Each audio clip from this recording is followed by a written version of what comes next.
Berikut saya akan menjelaskan mengenai asas equality before the law dan presumption of innocence serta contohnya masing-masing. Asas equality before the law atau kesamaan di hadapan hukum. Asas ini berarti setiap orang memiliki kedudukan yang sama di depan hukum tanpa memandang latar belakang seperti ras, agama, pangkat, atau jabatan. Semua orang berhak diperlakukan sama dan adil dalam proses hukum, baik sebagai terdakwa, penggugat, tergugat maupun saksi. Contoh asas equality before the law adalah adalah ada dua orang melakukan tindak pidana pencurian, proses hukum mereka harus berjalan sama meskipun satu orang tersebut adalah pejabat tinggi dan satunya rakyat biasa. Keduanya harus melalui proses investigasi, persidangan, dan putusan yang adil. Yang kedua, saya akan menjelaskan tentang asas presumption of innocence atau praduga tidak bersalah. Asas ini menyatakan bahwa seorang yang belum diputuskan bersalah oleh pengadilan dianggap tidak bersalah. Beban pembuktian ada pada pihak yang menuduh atau biasanya jaksa penuntut umum, bukan terdakwa yang harus membuktikan dirinya tidak bersalah. Contoh asas presumption of innocence: polisi menangkap seseorang yang diduga melakukan pembunuhan. Tersangka tersebut tidak boleh langsung dilakukan sebagai pembunuh.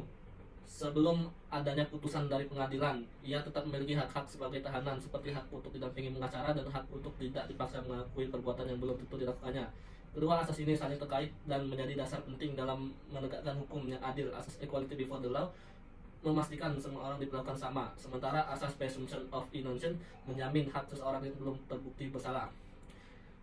Yang kedua, banding dan kasasi. Upaya hukum memperjuangkan keadilan. Baik banding dan kasasi merupakan upaya hukum yang disediakan dalam sistem peradilan pidana Indonesia untuk pihak yang tidak puas dengan putusan pengadilan.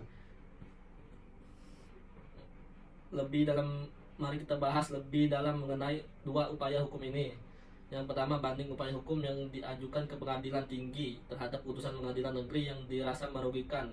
Kasasi upaya hukum yang diajukan ke Mahkamah Agung terhadap putusan pengadilan tinggi yang dirasa merugikan. Alasan utama pengajuan banding dan kasasi adalah rasa tidak puas dengan putusan pengadilan sebelumnya. Pihak yang tidak puas merasa dirugikan oleh putusan tersebut sehingga mereka ingin memperjuangkan keadilan melalui upaya hukum yang tersedia.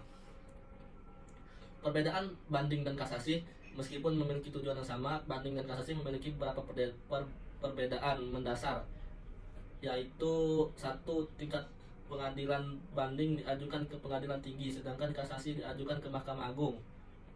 Dan yang kedua, objek pengajuan banding hanya dapat meninjau kembali putusan atas hukum dan fakta, sedangkan kasasi hanya dapat meninjau kembali putusan atas hukum. Dan yang ketiga, batasan waktu banding harus diajukan dalam waktu 14 hari sejak putusan dibacakan, sedangkan kasasi harus diajukan dalam waktu 14 hari sejak putusan banding diterima. Yang keempat, konsekuensi. Putusan banding berkekuatan hukum tetap dan tidak dapat diganggu gugat lagi, sedangkan putusan kasasi dapat membatalkan atau mengubah putusan banding. Jadi kesimpulannya, banding dan kasasi merupakan hak asasi bagi pihak yang berperkara untuk mendapatkan keadilan dengan mengajukan banding atau kasasi. Pihak yang tidak puas dengan putusan pengadilan sebelumnya dapat memperjuangkan haknya dan memastikan bahwa hukum ditegakkan dengan seadil-adilnya. Dan soal yang ketiga, kewenangan pengadilan untuk mengadili. Kewenangan pengadilan untuk mengadili adalah kekuasaan yang diberikan oleh undang-undang kepada pengadilan untuk menyelesaikan perkara pidana dan perkara perdata. Kewenangan ini diatur dalam Undang-Undang Dasar Negara Republik Indonesia tahun 1945 dan Undang-Undang Nomor 14 tahun 1970 tentang pokok-pokok kekuasaan kehakiman. Ruang lingkup kewenangan pengadilan untuk mengadili meliputi: 1. Memeriksa dan memutus perkara pidana yang diajukan kepada pengadilan sesuai dengan hukum acara pidana yang berlaku.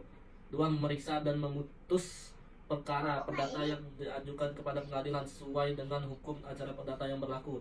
Yang ketiga, melaksanakan penegakan hukum dengan cara memutus perkara dengan seadil-adilnya berdasarkan hukum dan hati nurani. 4. Menjaga dan menegakkan kemerdekaan peradilan.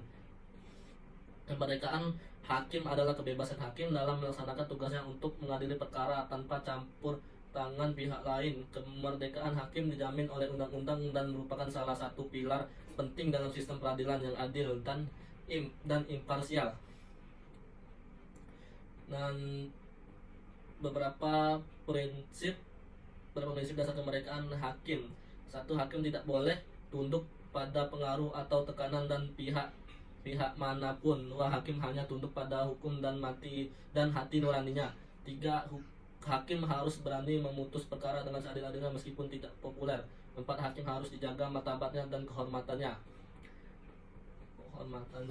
Dan soal keempat, jelaskan apa perbedaan rule of law dan Renstad. The rule of law lazim digunakan dalam negara-negara Anglo-Saxon dengan common law system, sedangkan Renstad populer di negara-negara Eropa, constitutional dan civil law system. Ciri-ciri konsep Renstad yaitu adanya pelindungan terhadap HAM, adanya pemisahan dan pembagian kekuasaan pada lembaga negara untuk menjamin perlindungan HAM. Dan yang ketiga, pemerintahan berdasarkan peraturan. Empat, adanya peradilan administrasi. Ciri-ciri konsep the rule of the law yaitu satu, adanya suspensi aturan-aturan hukum. Dua, kesamaan kedudukan di depan hukum. Tiga, jaminan perlindungan HAM. Dan yang kelima, alat bukti sah dalam perkara pidana menurut pasal 1804 ayat 1 Kitab Undang-Undang Hukum Acara Pidana KUHP. Alat bukti yang sah dalam perkara pidana terdiri dari 5 jenis, yaitu yang satu, keterangan saksi, keterangan yang diberikan oleh seseorang saksi di bawah sumpah yang berhubungan dengan suatu perkara pidana yang ia dengar, lihat, dan alami sendiri. Yang kedua, ada keterangan ahli, keterangan yang diberikan oleh seseorang ahli di bawah sumpah untuk membantu hakim dalam memahami suatu perkara yang memerlukan pengetahuan khusus. Tiga, yaitu surat, segala sesuatu yang dibuat dengan tujuan untuk menerangkan suatu peristiwa yang dapat digunakan sebagai alat bukti seperti akta, surat, kawat, telegram, dan lain sebagainya. Petunjuk. Yang keempat, petunjuk. Suatu keadaan yang berdasarkan akal sehat dan logika dapat digunakan untuk membuktikan suatu tindak pidana. Yang kelima, keterangan terdakwa. Keterangan yang diberikan oleh terdakwa di bawah sumpah mengenal dirinya sendiri dan dakwaan yang diajukan kepadanya. CCTV atau closed circuit television dapat menjadi alat bukti sah dalam perkara pidana dengan memenuhi beberapa syarat, yaitu yang ke-1, rekam CCTV autentik dan tidak dimanipulasi.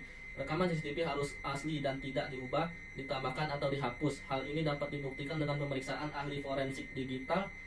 Yang kedua, rekam CCTV jelas dan dapat diidentifikasi. Rekaman CCTV harus cukup jelas untuk mengidentifikasi pelaku tindak pidana, korban, dan barang bukti.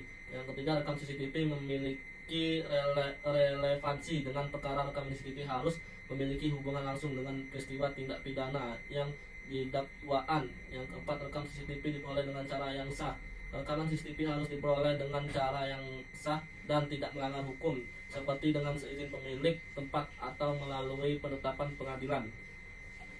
Jadi kesimpulannya, CCTV dapat menjadi alat bukti yang sah dalam perkara pidana dan apabila memenuhi syarat-syarat tertentu. Hakim memiliki kewenangan untuk menilai kekuatan pembuktian CCTV berdasarkan seluruh alat bukti yang diajukan di persidangan.